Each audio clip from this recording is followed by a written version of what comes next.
الحمد لله والصلاة والسلام على أشرف الأنبياء والمرسلين وعلى آله وصحبه وبارك وسلم تسليما كثيرا أما بعد فقد قال الله تعالى في القرآن المجيد والفرقان الحميد أعوذ بالله من الشيطان الرجيم بسم الله الرحمن الرحيم إذ قالوا ليوسف وأخوه أحب إلى أبينا منا ونحن عصبة إن أبانا لفي ضلال مبين اقتلوا يوسف أو اطرحوه أرضا يخل لكم وجه أبيكم وتكونوا من بعده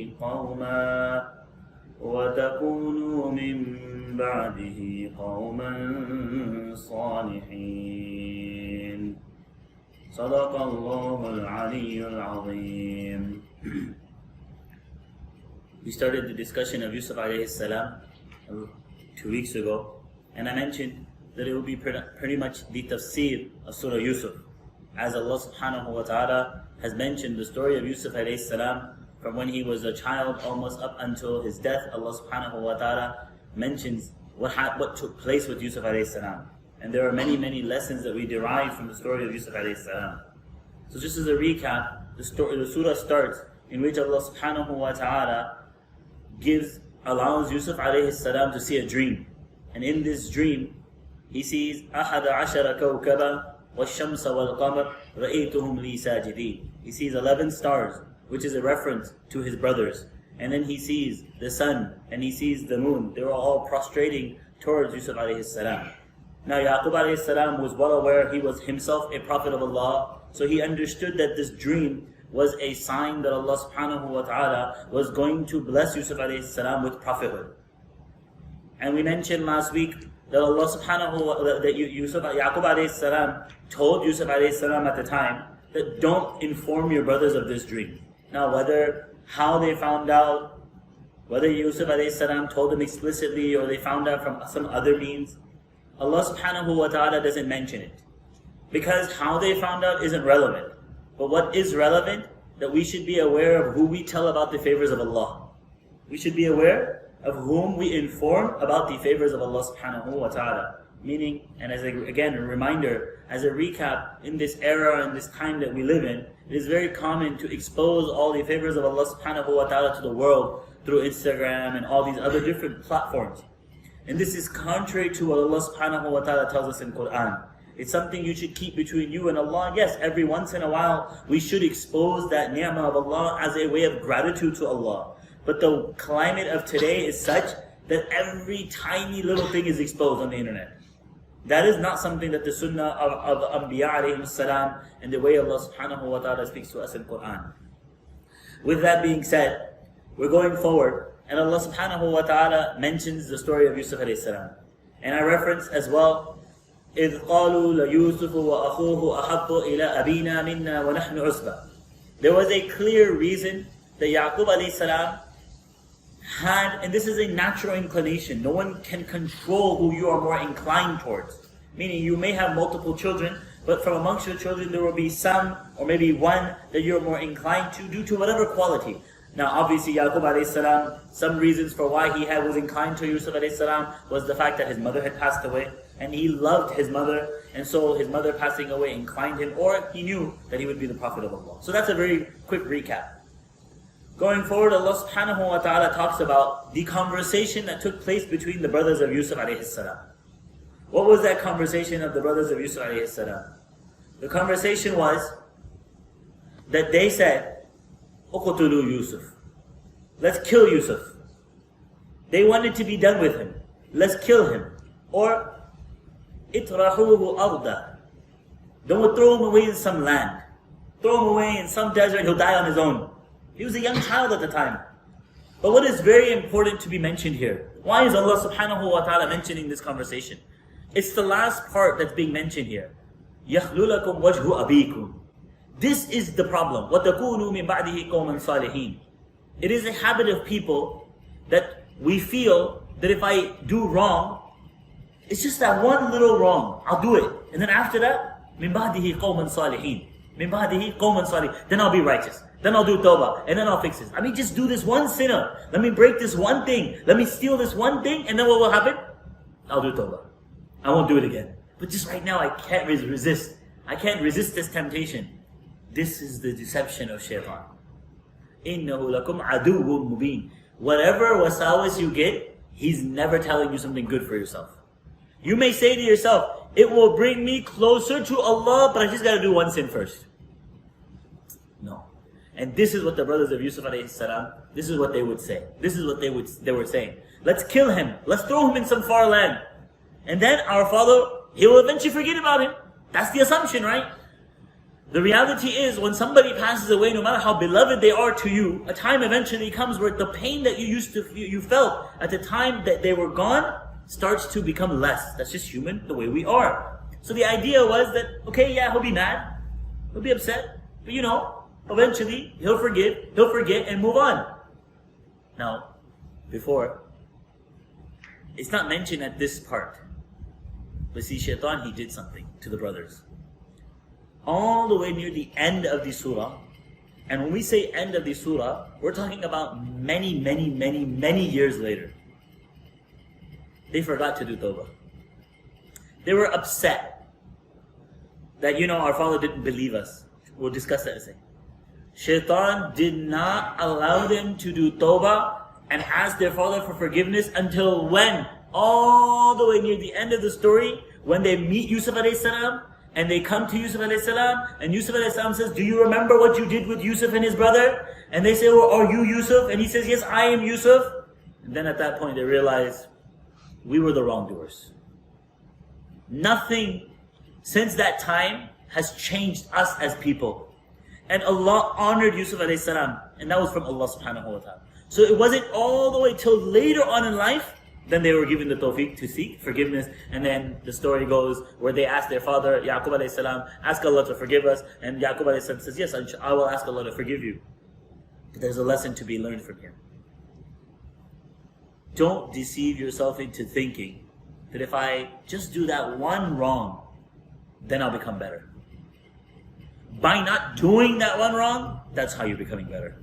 So, now, it is said, which brother said this? Allah subhanahu wa ta'ala knows that one of the brothers said, لا تقتلوا يوسف. قال قائل منهم. Allah subhanahu wa ta'ala does not mention his name, but he says it was one of the brothers. قال قائل منهم لا تقتلوا يوسف. Don't kill Yusuf. He had, it is said, maybe it was Yahuda, majority of the Mufassirin, or the opinion that it was the eldest brother. And he was the opinion that, let's not kill him. Like, that's our father's beloved. Look, here's what we'll do. وَأَلْقُوهُ فِي غَيَابَةِ الْجُبِّ. We'll throw him in some well or some cave. Then some travelers will come, they'll find him, and they'll take him away in some far land. We don't have to worry about him. We've achieved the same goal. We've achieved the same goal. And that is, we want our father to think of us as the best sons. We want his love and his attention the way he gives to Yusuf alayhi salam. And we can achieve that by simply not having Yusuf alayhi salam around. We don't have to kill him, but we can achieve that by letting him go in some far off land. So, this is the plan. So now, the thing is, Yaqub alayhi salam, and there could be many reasons. Some tafasir, they write, Yaqub alayhi salam had a dream, and in that dream, he saw a wolf attacking Yusuf alayhi salam, and he saw different things, which were, he also recognized, way in the beginning when Yusuf alayhi salam saw a dream, that the children already feel that I have a more inclination towards Yusuf alayhi salam and Binyamin. So that already naturally creates some sort of enmity. He knows that. So he tells Yusuf alayhi salam in the beginning, don't relay your dream. Because he knows they already are jealous of you. And if you tell them something else, you achieved this and you got this, they're going to be even more jealous of you. So Yaqub alayhi salam, he would not like to leave Yusuf alayhi salam, he would not allow Yusuf alayhi salam to be away from him for a long time. Or he always preferred that Yusuf alayhi salam was within his vision, around him, near him, that he could always be able to see that he's there, he's safe. Because he knew, he had a feeling that there's enmity of these brothers because he knows shaitan. Shaitan is so deceptive that he can take people who are related through blood and make them enemies of one another. So Yaqub alayhi salam did not like it. So they made a plan. قَالُوا يَا أَبَانَا. They said to their father, "Oh, our father, our beloved father, oh father, why don't you," and we're not saying it in the exact order, "why don't you send Yusuf alayhi salam with us? We're gonna go have a picnic. Nastabiqu. We're gonna go have a picnic, we're gonna race. We're just gonna go have some fun. We're not gonna go too far, and we'll just have some fun. Brothers hanging out together, that's a good thing. Parents today would love their siblings to hang out. These days, siblings, they don't like one another. There's so much competition. So now they're going to Yaqub alayhi salam, and they're saying to Yaqub alayhi salam, "Why don't you send him? Don't you trust us? Don't you think we can take care of him?" Now at this moment, Yaqub alayhi salam, he could do one of two things. He is a prophet of Allah at the end of the day. And he has foresight. And he also, Allah subhanahu wa ta'ala through dreams gives him information. Now he's already seen a dream. He could be blunt with his kids. "No, I don't trust you." Now, he knows that if he speaks to his children in this manner, then his children will become his enemies. Just like any parent, you cannot, especially even today, you can't be so blunt and straightforward with your kids. Unfortunately today, you can't be, because the moment they say something to you and you respond in a very aggressive manner, they don't hesitate to consider you their enemy. It's very unfortunate. I've seen so many children that even come through this institution have no relationship with their father. Why? Because he would tell me this and he would tell me that. Yaqub alayhi salam was wise. He knew that if I told them straight, then what would happen? The enmity they already have towards Yusuf alayhi salam, it would also be directed towards me. So he had a wisdom in how he wanted to approach them. He says, it's not you. Yeah, you guys can have fun. I'm sure you guys will have fun and stuff. He goes, "I'm afraid of the wolf. I'm afraid of the wolves." And not that you can't protect him from the wolves. But what might happen is, while you are doing your thing, you're going to be distracted. And if you're distracted, you might leave Yusuf alayhi salam somewhere where a wolf might attack him. And they're telling Yaqub alayhi salam, if that's the case, if that were to happen, that he would be attacked by a wolf while he's in our presence, whereas we are usba, we are a group, then surely we would be from amongst the losers. And Yaqub alayhi salam is feeling so compelled at this point, because on one end, he knows that if he just says no, and he just refuses to let Yusuf alayhi salam go, then here's what's going to happen. Their enmity will be directed towards him. So Yaqub alayhi salam is saying to himself, okay, I'm trying, I know I've seen this dream. Then he starts making them make promises. Make sure you take care of him. Make sure you take care of him. Going to the eldest brother, make sure you take care of him. Make sure you come back with him. No matter what happens, you take care of him. And there's different things that are mentioned in tafasir. And one thing is, Yaqub alayhi salam, he goes to the eldest and he says, your Yusuf, if he gets tired, make sure you pick him up and take him. Don't go too far ahead of him. Don't let him go too far ahead of you. He's giving him these instructions. And he's hoping that, by these instructions, inshallah, they will come back safely. Let's see. This was the plans of the brother. They already set something in their mind. And so now, they go. And it is said that Yaqub alayhi salam, he walked with them for a certain amount of time. And he walked, and then he stopped at a certain point. And what they did was, while their father was watching them, and walking with them, they put Yusuf alayhi salam on their shoulder. Honoring him, loving him like a brother. Young boy at the time. He wasn't an adult. And they're playing with him. And now, his father maybe gets some sense of peace. So he stops at one point, and they continue going. It is said they're about, what we would say in English, 3 miles away. They went about 3 miles away. Yaqub alayhi salam stood on that hill until they became to the point where he couldn't see them. Because his heart couldn't take it. So he stood there. And he waited until he could no longer see them. And once they realized that Yaqub alayhi salam can no longer see Yusuf alayhi salam, they threw him on the ground. And they beat him up. Started kicking him, bullying him, being mean to him. Oh, you're the favorite of the dad, you're the favorite, this and that. And now there are different narrations. There's so much to go through when it comes to Surah Yusuf. Honestly, we wouldn't get past a lot if I relay everything. It's here. I just think it's a lot of information. But at that time, Yusuf alayhi salam, he's going to his eldest brother. He's going to each one of his brothers, and he says, "What are you doing? I'm your brother. How could you do this to me?" He doesn't think that his brothers have it in them to harm him. They shouldn't.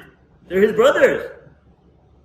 But Shaitan, he's very powerful, very deceptive. And so they're beating him up. That jealousy is a very dangerous thing. One of the main lessons we learn from Yusuf alayhi salam's story is the jealousy. Jealousy has a very evil way. It has a very strong effect on a human being to do many, many things, even leading up to killing. So they are abusing Yusuf alayhi salam, and Yusuf alayhi salam is crying to them and begging them and going to the elders and saying, you promised our father you'd take care of me, you promised our father you would do this, and yet you're allowing them to do this. So at one point it says that the eldest brother did feel some sort of raham. But the problem was, he was 1 out of 11. He was 1 out of 11. And so, when he would think about trying to save Yusuf alayhi salam, the other brothers would give him that eye. Don't you dare. Don't you dare do it. And so, they take him to a well. This well is said to be off the beaten path, off the main road. Really far off the main road, 3 miles away from where Yaqub alayhi salam was, off the main road. Meaning, it's not a path that people generally come to get water when they're traveling. It's a path that if someone lives in that area and they are taking their animals out for grazing. So it's a well that's a bit further off the main path. And so they get to the well. And when they get to the well, they already have a plan set. What's their plan? Very famous story. Their plan is, we know that if we go back with Yusuf alayhi salam, what's going to happen? We don't have any proof that a wolf attacked him. So they take his shirt off. And they'll take his qamis off. And they take it. And then they tie Yusuf alayhi salam. First, they didn't tie his hands. They tie a rope around his waist. And they start to lower him into the well. But Yusuf alayhi salam grabs the edge. And he's begging them, have raham on me. What are you doing? Think about our father. Like, what will his state be? You know his weakness. And if you're going to do this, what will his state be? No effect. At one point, so what they do, they take him up, they take his hands, and then they tie his hands. And then they start lowering him. Some brothers are like, just drop him. They wanted to be done with him. But no. The eldest was like, no, let's not do this. And so they continued to lower him. And then eventually they lowered Yusuf alayhi salam all the way to the bottom. And there are many, many different things that happen at this point. Amongst the first of them is Allah subhanahu wa ta'ala, when relaying this part of the story, He says when they left Yaqub alayhi salam and they decided that they're going to put him in the well, Allah subhanahu wa ta'ala says, وَأَوْحَيْنَا إِلَيْهِ لَتُنَبِّئَنَّهُمْ بِأَمْرِهِمْ هَذَا وَهُمْ لَا يَشْعُرُونَ. That we, and one opinion is that Yusuf alayhi salam was informed by Jibreel alayhi salam prior to this event happening, that this is going to happen to him. In this way, it would give him some sense and some sort of peace, knowing that, of course, let's make it very clear, it doesn't make it easier. It doesn't make it easier seeing your brothers do this to you, but it gives you some sense of peace knowing that you'll be okay. You'll be okay. So, one opinion is, وَأَوْحَيْنَا إِلَيْهِ لَتُنَبِّئَنَّهُمْ بِأَمْرِهِمْ هَذَا وَهُمْ لَا يَشْعُرُونَ. Was Jibreel alayhi salam informing Yusuf alayhi salam of this. However, another opinion is, وَأَوْحَيْنَا إِلَيْهِ لَتُنَبِّئَنَّهُمْ بِأَمْرِهِمْ هَذَا وَهُمْ لَا يَشْعُرُونَ, is that Yusuf alayhi salam, he heard this statement. And that is, a time will come where you will be able to recognize them. And you will be telling them of the things they did, وَهُمْ لَا يَشْعُرُونَ, but they won't recognize you. And that is precisely what happens in the story of Yusuf alayhi salam. When he finally becomes the treasurer of the country of Egypt, when he finally becomes the treasurer of Egypt, his brothers come because there's a drought and everybody, all the food was collected in the city treasury.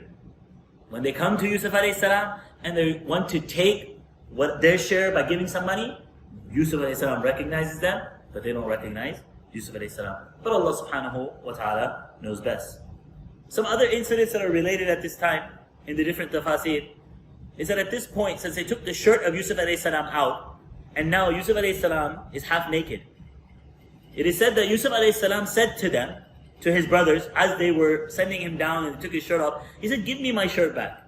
He says, "Look, if I'm to die in this well, that will be my kafan. That will be my burial shroud. That will be my kafan.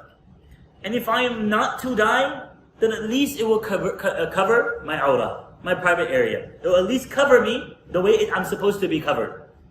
But they didn't care. And they put him into the well. Where did he land?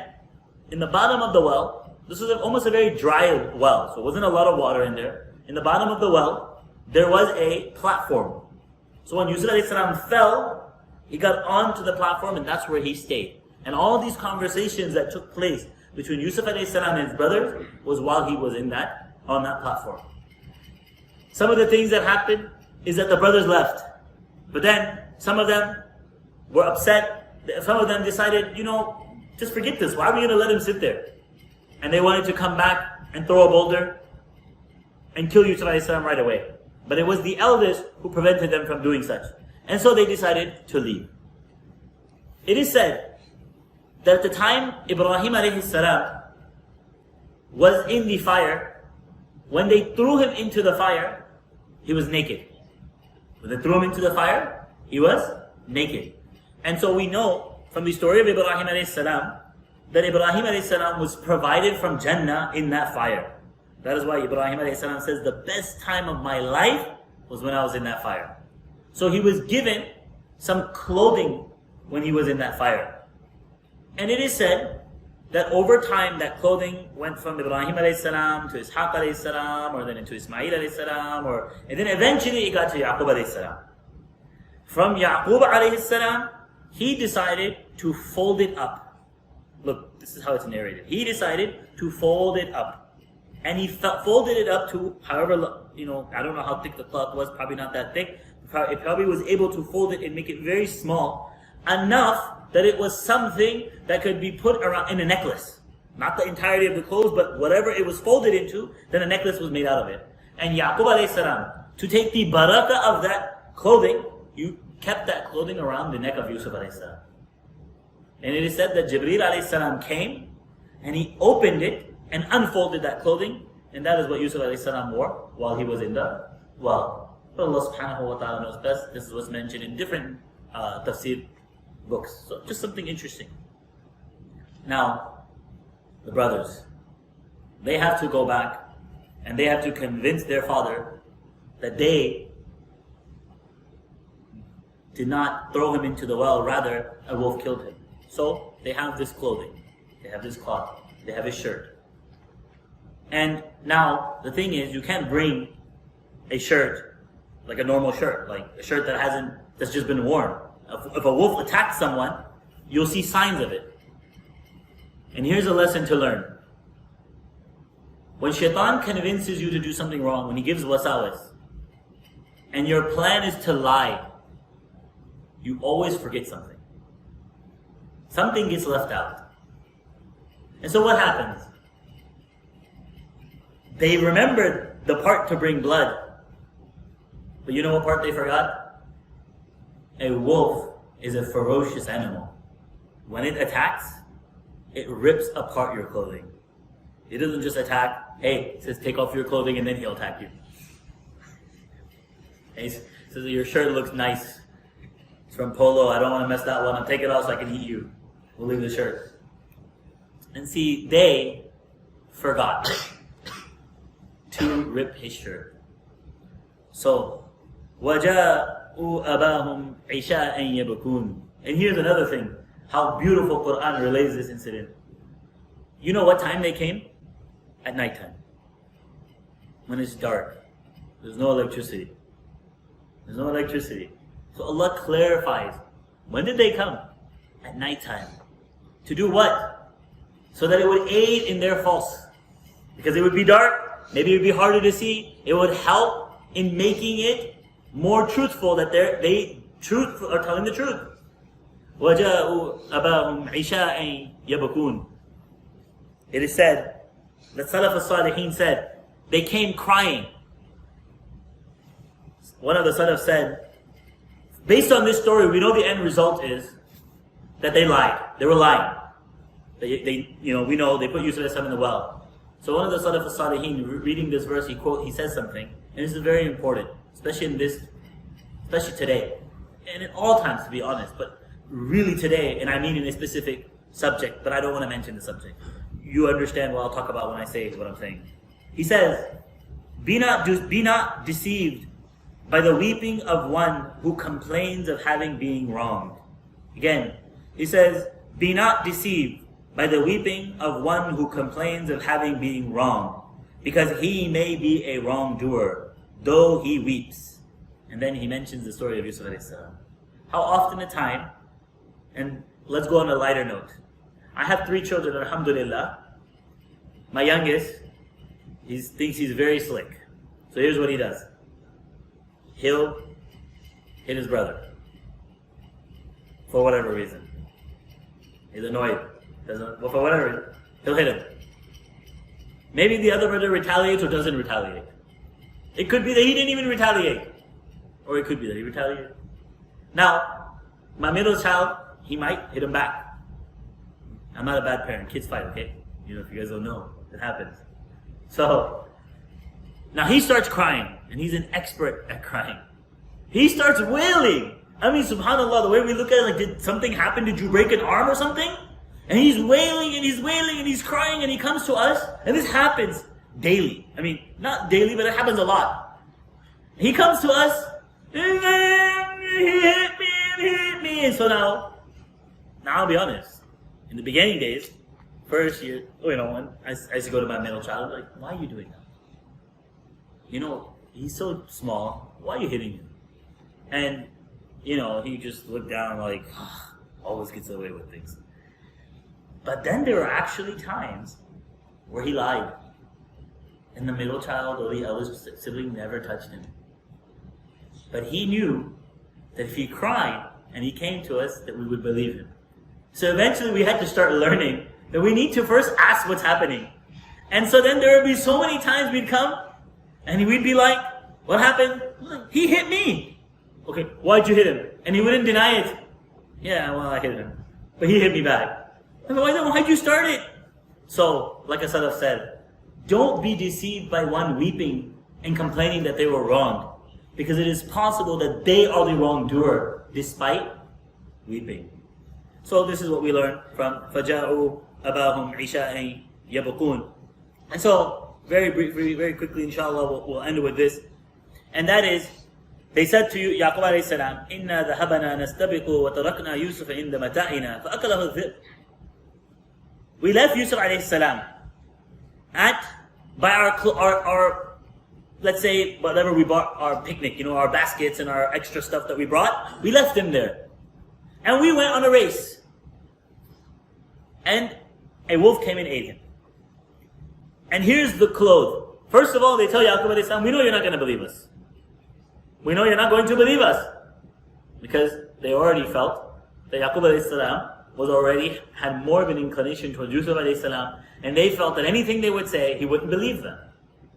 So, first thing they say, وَمَا أَنْتَ بِمُؤْمِنٍ لَنَا وَلَوْ كُنَّا صَادِقِينَ. So what did they do? وَجَاءُوا عَلَىٰ قَمِيسِهِ بِدَمٍ كَذِبٍ.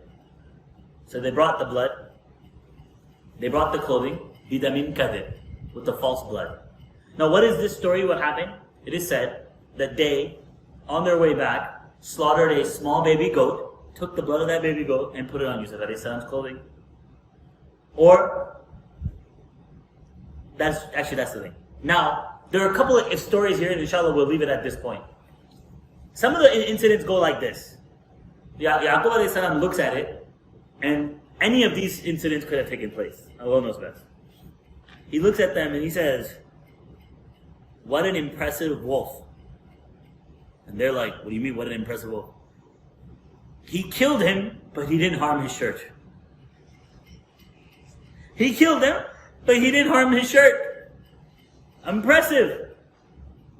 Now, they feel like idiots, fools. We didn't think this through. He's a prophet of Allah. So, that's one incident. I mean, right off the bat, he can tell they're lying. There's some of the things that are mentioned. It is mentioned that Yusuf alayhi salam, he says, okay, go find me that wolf. If you say that it was a wolf that killed him, go find me that wolf. I'm going to take care of this wolf myself. So now, they go find a wolf. Any wolf. There was no wolf, right? So they went and captured a wolf. And they bring him to Yaqub alayhi salam. They bring this wolf to Yaqub alayhi salam. Now he's a prophet of Allah. So he commands this wolf to speak. And he asks this wolf, did you kill my son Yusuf? And this wolf says, and he says many things, but he says, the flesh of the Anbiya are made haram upon us. We cannot consume the flesh of the Anbiya. We cannot cause harm to the Anbiya. As a matter of fact, your sons are the ones who came and surrounded me and then took me and brought me to you. They are the ones who captured me. I wasn't even attacking them. They came and captured me and then they brought me here. So when did Yaqub alayhi salam, how did he do this? When he brought them, he brought the wolf. They were under the impression he'd bring the wolf and he killed the wolf. So he tells the wolf, he says lay down the wolf, and then he comes closer to the wolf and he has this conversation with the wolf. And the wolf tells him, no, I didn't kill him. And from this point, Yaqub alayhi salam understood that his brothers had done something with him. So at this point, he is demanding that his children go bring back Yusuf alayhi salam. What does he say to them? After all this planning and evil plotting, what does he say to them? As Allah subhanahu wa ta'ala quotes in Qur'an, they thought that they were going to be able to fool their father. And so Yaqub alayhi salam said, قَالَ بَلْ سَوَّلَتْ لَكُمْ أَنفُسُكُمْ أَمْرًا. Now this is for all you students that sit there and think that your teacher isn't aware of what you're doing. You think you're so slick. And you think that, oh, he doesn't know what you're doing under the table. سَوَّلَتْ لَكُمْ أَنفُسُكُمْ أَمْرًا. This is your nafs telling you this. It's not the truth. They're well aware. So what some asatiza do, what do? فَصَبْرٌ جَمِيلٌ. We're extremely patient, hoping that one day you will learn from the errors of your way. And you'll actually pay attention in class. But in all seriousness, Yaqub alayhi salam, at that moment, knowing that this is from Allah subhanahu wa ta'ala would not waste his son. So he said, فَصَبْرٌ جَمِيلٌ وَاللَّهُ الْمُسْتَعَانُ عَلَى مَا تَصِفُونَ. Allah subhanahu wa ta'ala will aid me in that which you have done. On one occasion, the Prophet sallallahu alayhi wa sallam was asked, عن الصبر الجميل. What is sabr al-jameel? Sabr al-jameel is to be patient. هو الذي لا شكوى معه. هو الذي لا شكوى معه. Sabr al-jameel is to be patient in such a way that there is no complaint attached with that patience. Sometimes something happens, we get upset, we get irritated, we get frustrated, we may react, maybe not in extreme, but we react a little bit and then we say, you know what? Whatever happened, Allah subhanahu wa ta'ala will take care of it. But sabrun jameel means that you are so patient that there's no complaints with it. And that is what Yaqub alayhi salam showed his children upon the fact that they took his beloved son and threw him in some well. If you and I can look at the story of Yaqub alayhi salam and see what kind of difficulty he had to go through to lose a child, but still be extremely patient at that time, then what is it to say about the small difficulties that you and I may face on a daily, or on a weekly, or on a monthly, that inshallah, Allah give us the tawfiq to also have sabrun jameel. Ameen. Jazakallah khair. We'll continue from here next week inshallah.